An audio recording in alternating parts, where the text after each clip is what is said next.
औज़ुबिल्लाहिमिनश्शैतानिर्रजीम बिस्मिल्लाहिर्रहमानिर्रहीम सल्लल्लाहु अला हबीबिही सय्यिदना मुहम्मद व आलिहि वसल्लम। तमाम बस को मेरी तरफ से अस्सलामु अलैकुम व रहमतुल्लाहि व बरकातुहू। ये तीन कील का अमल है। तीन कील आपने लेने हैं और उस पर आपने ये अमल करना है, और किस तरीके के साथ आपने उन तीन कील जोन से हैं वो आपने कैसे लगाने हैं, वो सारा तरीका आप समझ लीजिए। और ये वो उन दुश्मनों के लिए आपने करना है, दुश्मनों की ज़िंदगी जाम करने के लिए। और ख़ास तौर पे ये आप अगर माह शाबान में अगर आप ये वजीफ़ा कर लेते हैं, या अगर रमज़ान मुबारक का मुबारक महीना आ रहा है तो रमज़ान मुबारक में आप कर लें, ये 2 महीनों में। उसके अलावा जब भी आप करेंगे फ़ायदा तो होगा, लेकिन अगर आप शाबान में या रमज़ान में करते हैं तो आपको इसका बहुत ज़्यादा फ़ायदा हासिल होगा। लेकिन दुश्मन तो हर किस्म का दुश्मन है जी। जो भी आपके ऊपर जादू करता है, तावीज़ात या शैतानी असरात, या आपको ज़ुबान से तंग करता है, उसकी ज़ुबान बंद ही नहीं होती, वो आपकी मुखालफत पे हर वक्त तुला रहता है, उसका दिमाग शैतानी है। तो घर में ये मर्दों ख़वातीन सब इस अमल को कर सकते हैं, ठीक है। और मैं इंशाल्लाह आपको तरीका समझाऊंगा, तो आपको ना रजत होगी ना नुकसान होगा। अब आपने करना क्या है, आपने 3 कील ले लेने हैं। पहले आप दुश्मनों के हवाले से समझ लीजिए कि क्योंकि आपने करना है ये अमल, तो ये कहते हैं इस अमल के बारे में कि ये वो अमल है कि जिस जगह पे 40 साल 50 साल या 100 साल से या 200 साल से पुराने जिन्नात किसी दरख्त पर या किसी घर पर बैठे हों, शैतानी जिन्नात बसेरा हो, उनकी छावनियाँ हो, उनका घर हो, तो ये पढ़ने से अमल वहाँ से वो चले जाते हैं, छोड़ के चले जाते हैं। सिर्फ एक दिन ये अमल कर लिया जाए, मतलब इतना ताकतवर ये अमल है। और इस अमल के मौक्कलात की ताकत इतनी ज़्यादा है कि अगर कोई दुश्मन आप पे झूठे केस वगैरह कर रहा है, या आपके ऊपर ज़ुबान दराजी से मियाँ बीवी में तलाक करवाने की कोशिश कर रहा है, तो उसकी ज़ुबान बंदी आप करना चाहते हैं, या फिर आप कोई दुश्मन ऐसा है कि वो बड़ी तेज़ी के साथ आपकी तरफ आपको बर्बाद करने के लिए तेज़ी के साथ आ रहा है ना, तो आप उस तेज़ी से आने वाले बंदे को उतनी तेज़ी से ही जाम कर सकते हैं, यानी कि वहाँ रोक सकते हैं आप उसको कि वो आपकी तरफ ना आए। आपकी तरफ वो शैतानी साजिश ज़ुबान से हो, कलम से हो, ज़ुबान किसी भी तरीके से। कहने का मकसद ये है कि दुश्मन आपकी ज़िंदगी में किसी भी, अब तरीका समझिएगा। अब आपने 3 कील लेने हैं, वो स्टील के हों, लोहे के हों, कोई ऐसा मसला नहीं है, ठीक है। 3 अदद आपने कील लेने के बाद आपने अब अपना हिसार करना है। इसमें मैं आपको बार बार कह रहा हूँ कि कोई आपको परेशानी लेने वाली बात नहीं है। तो जब आप कहीं रूहानी निस्बत अपनी कायम करते हैं तो उससे आपको ज़्यादा फ़ायदा हासिल होता है। पूरी बात सुनते हैं, समझते हैं। तो अमल कोई भी आप किसी का भी करते हैं तो आप कोशिश करें अपना आसार लाजमी लगाया करें, चाहे वो रिज़्क़ का आप अमल करते हैं, मोहब्बत का करते हैं, शादी का करते हैं, वज़ाइफ करते हैं, सुबह शाम की आप पढ़ाई करते हैं, कोई भी आप अमल करते हैं तो आप उस अमल का आसार लगा लिया करें, आपको उसके बेशुमार फ़ायदे हासिल होते हैं। कोई भी आप वजीफ़ा करते हैं या पढ़ाई करते हैं तो देखें, जब आप कोई भी अमल करते हैं ना, पढ़ाई करते हैं, उस अमल के जो मौक्कलात होते हैं रूहानी, जब वो आते हैं तो फिर शैतानी मौक्कलात भी आते हैं। जैसे ही शैतानी मौक्कलात आते हैं तो फिर होता यह है कि अगर आप बंदिश तोड़ने के लिए कर रहे हैं तो जो बंदिश जिसने लगाई है वो उसने पढ़ाई की है, तो उसने ज़ाहिर बात है आप पे बंदिश जब लगाई तो उसने शैतानी मौक्कलात की हाजिरी करके कहा कि जाए और जाकर फला बिन फला, यानी कि आपके ऊपर बंदिश जो लगी है दुकान पे, कारोबार पे, घर पे, वहाँ पे शैतानी मौक्कलात बैठे हैं ना, तो आप उनको उठाने के लिए कर रहे हैं। या आप किसी की ज़ुबाबंदी करिए तो ज़ुबाबंदी किसने जाके करनी है, वो मौक्कलात ने करनी है ना जाके। जो भी काम आप इस अमल से लेना चाह रहे हैं तो इस अमल के जो नेक मौक्कलात हैं या नेक जो जिन्नात इस अमल के ताबे हैं वो जाएंगे और जाके अपना काम करेंगे। तो इसलिए आप इस अमल को अगर हिफाजती आसार लगा के करते हैं, कोई भी अमल आप हिसार लगा के करते हैं, तो आपको फ़ायदा ये होगा कि इसकी मुखालिफ सिमत से जो शैतानी जिन्नात या मौक्कलात, क्योंकि जितना ताकतवर अमल होता है उस उतनी ही ताकत के साथ रूहानी ताकतें आती हैं, और उससे जो उनसे ना वो एक रूहानी ताकत के सामने 10 शैतानी ताकतें उसका मुकाबला नहीं कर सकती। तो आप खुद समझ लें कि इस अमल के करोड़ों मौक्कलात हैं जो जिसको बयान किया जाए तो एक ये अलग मौजू है। तो उसकी 10 गुना ज़्यादा तादाद में जब शैतानी ताकतें आएंगी तो आप आगे खुद समझदार हैं कि आप किस लेवल पे अमल करने जा रहे हैं।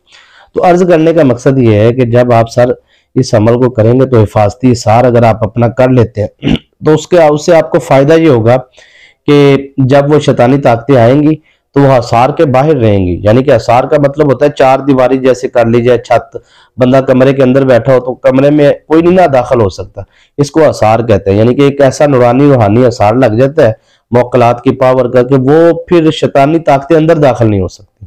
फिर वो उसका फायदा ये होता है कि आपको उसका नुकसान नहीं होता। जो लोग कहते हैं ना हम एक अमल करते हैं 10 अमल में नुकसान मिलता है हमें, तो ऐसा होगा कि आपको ये अमल करने के बाद किसी किस्म का नुकसान नहीं होगा। और ये अमल आपने कोई 3 दिन नहीं करना, 7 दिन नहीं करना, 21 दिन ये नहीं करना, 41 दिन, 90 दिन नहीं करना, ये सिर्फ एक दिन आपने अमल करना है और बिल्कुल आसान है सर। आपने करना क्या है कि आपने 3 कील लेने हैं और लेने के बाद आपने पढ़ाई पे बैठ जाना। ये अमल आप जवाल टाइम, जो जवाल का वक्त होता है ना, जवाल के वक्त नहीं कर सकते और सूरज गुरूब होने के बाद नहीं कर सकते।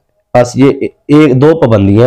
एक तो आपने इस अमल को जवाल के वक्त नहीं करना, दूसरा जब सूरज गुरूब हो गया मगरिब से लेकर सुबह फजर तक, आप ये रात के अंधेरे में नहीं कर सकते। ठीक है जी, बस उसके अलावा आप किसी भी वक्त कर लें कोई ऐसा मसला नहीं है। सूरज की शुआएं जहां पे मिलती हैं आपको, वहां पे अगर आप बैठ के करते हैं, यानी कि सूरज आपके सर पे शुआएं दे, वहां पे अगर आप छत पे बैठ जाएं, वहां पे बैठ के कर लें तो आपको ज्यादा इसका तेजी से फायदा हासिल होगा। अब आपने अपना आसार करना है जी। आसार बिल्कुल इसका आसान है, आयतल कुर्सी से आपने इसका आसार करना है। किस तरीके से समझ लीजिए, आपने पढ़ना है आयतल कुर्सी को 1 मरतबा। किस तरीके से पढ़ना है ये समझे। अल्लाहु ला इलाहा इल्ला हुवल हय्युल कय्यूम ला ताखुज़ुहु सिनतुन वला नौम लहु मा फिस समावाति व मा फिल अर्द मन ज़ल्लज़ी यशफ़अु इंदहु इल्ला बिइज़्निही यअलमु मा बैन अयदीहिम व मा खल्फ़हुम व ला युहीतूना बिशैइन मिन इल्मिही इल्ला बिमा शाअ वसिअ कुर्सिय्युहु समावाति वल अर्द।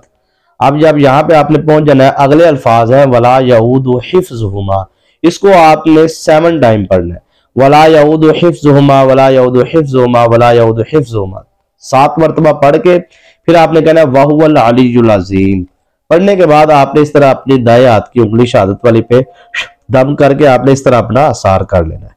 ठीक है, ये आपका आसार हो गया। ये दाया हाथ है मेरा, इसकी शहादत की उंगली इस तरह दम करके आपने अपना आसार कर लेना। जब आप अपना आसार कर लेंगे ना, उसके बाद आपने क्या करना है कि आपने एक जो कील है वो लेना है और उसके ऊपर सूरह बुरूज आपने 7 टाइम पढ़नी है। 7 मरतबा आपने सूरह बुरूज पढ़नी है।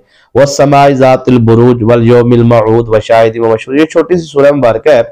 ये सूरह बुरूज आपने पढ़नी है 7 टाइम, एक कील पे पढ़ के दम करना है। फिर दूसरा कील लेना है, उस पर भी आपने 7 टाइम दुरूद शरीफ पढ़ के आपने दम कर देना है। इसी तरह तीसरा कील भी आपने जोन सा वो लेना है और 7 टाइम आपने सूरह बुरूज पढ़नी है और उस पर दम करना है। आउज़ बिल्लाह बिस्मिल्लाह कुछ नहीं पढ़ना। उसके बाद आपने कहना है कि मेरा फला बिन फला जो दुश्मन है, वो जो भी मामलात है जो उसके साथ आप करना चाहते हैं, वो लेने के बाद वो आपने उसके ऊपर दम करना है और दम करने के बाद आपने फिर लास्ट में अपना आसार करना है।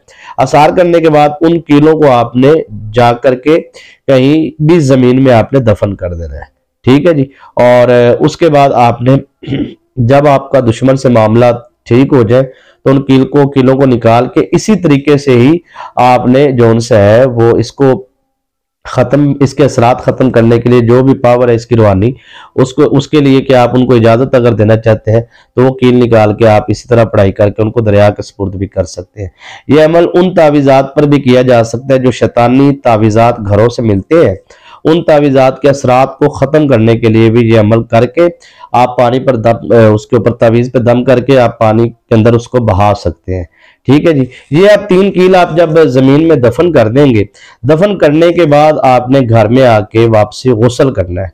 गुस्ल करने के बाद आपने अपने जिस्म को फिर दोबारा, क्योंकि ये अमल पाकी का अमल है, पाकी में आपने करना है, रूहानी अमल है, तो आपका जिस्म पाक होना चाहिए, वजू होना चाहिए आपका, और आपने वापसी आके घर में गुस्ल करना है। गुस्ल करने के बाद आपने फिर सदका देना है। उब्बे तौफीक किसी भी चीज का आप सदका दे दे बाहर। जो रूहानी ताकतें होंगी ना, जब तक वो कील जमीन के अंदर दफन रहेंगे, वो जो रूहानी ताकतें हैं वो आपके इर्द गिर्द हसार में रहेंगी। ये अमल की जो ताकत और परवाज है ना, वो आपको मैं समझाने जा रहा हूं। अब क्योंकि अमल समझा दी है ना, अब थोड़ी सी इसकी ताकत समझ लें, ताकि आपको जो अमल करने जा रहा है उसकी ताकत की भी अहमियत होनी चाहिए ना। तो ज़हन में कोई ख्याल ना आए, क्योंकि लफ्ज़ दफन आया कि आपने ज़मीन में दफन करने की, तो इससे कुछ चेन में चीज़ ना है, उसको मैं क्लियर कर दूं। अब जब तक वो कील जो उनसे है वो ज़मीन में दफन रहेंगे, तब तक ये वाली जो पढ़ाई है आपने एक दिन सिर्फ करनी है। ये जो पढ़ाई है, ये इसके जो रूहानी मौक़लात हैं वो आपके साथ रहेंगे तब तक, ठीक है जी। और उसका फायदा ये होगा कि कोई भी आपका दुश्मन जो भी साजिश करेगा वो वापस पलट जाएगी, जादू करेगा वो वापस पलट जाएगा, कोई इल्जाम तराशी करने की कोशिश करेगा तो उसकी मौक़लात जाके जुबाबंदी कर देंगे। इस तरीके से यानी कि आपको हर रोज रोज रोज की दुश्मनों से टेंशन है ना। अक्सर लोग कहते हैं जी हमारे तो एक से ज्यादा दुश्मन है, हमारे तो 10 दुश्मन है, ये 20 दुश्मन है जी, पता नहीं चलता कौन है, कहां से कर रहा है, क्या मामला है। तो इसका फायदा ये होगा कि आपकी जिंदगी में 1000 दुश्मन भी है ना तो कोई मसला नहीं है, वो ताकतें आपके साथ रहेंगी, आप उनकी बार बार ड्यूटी नहीं लगाएंगे, बस आपने जो करना था वो आपने कर लिया। अब वो ताकतें आपके साथ रहेंगी क्योंकि वो कील दफन है, जब तक वो दफन है तो वो ताकतें आपका जो उनसे है आपका साथ देती रहेंगी और आपके दुश्मनों को जेर करती रहेंगी। इस अमल के जो करने के ख्वाहिशमंद है उनको एक चीज मैं इशारतन बता दूं कि 1.25 महीने के बाद कम अज कम आपने ये सदका देना है, जब तक वो कील दफन है। 1.25 महीने में एक दफा आप 1.25 किलो गोश्त वगैरह आप दे दिया करे, भाई रखवा दे, तो ये आपने एक दफा सदका लाजमी देना। उसके बाद फिर 1.25 महीने बाद जब आप समझें कि अब बस, तो उसके बाद आप फिर वो जो तरीका बताया जिस तरीके से आपने वैसे ही निकालना है और उनको जाके वहां पे आपने पानी, चलते हुए पानी में रवाना कर देना है। ये अमल मैंने आपको पूरा इस तरीके से समझाया है कि अगर कोई भी बहन या भाई कोई भी इसको अमल को करता है तो वो रजत का भी शिकार नहीं होगा, नुकसान भी नहीं होगा और हिफाजत भी होगी, और हर किस्म की आपको हिफाजत मिलेगी और हर किस्म के नुकसान से आप महफूज रहेंगे। उम्मीद है आपको अमल मुकम्मल समझ आ गया होगा। दुआओं में याद रखें। वीडियो को लाइक नहीं किया तो दिल करता है तो फिर कर दें, क्योंकि लाइक जब आप करते हैं तो हौसला अफजाई होती है। शुक्रिया इजाजत।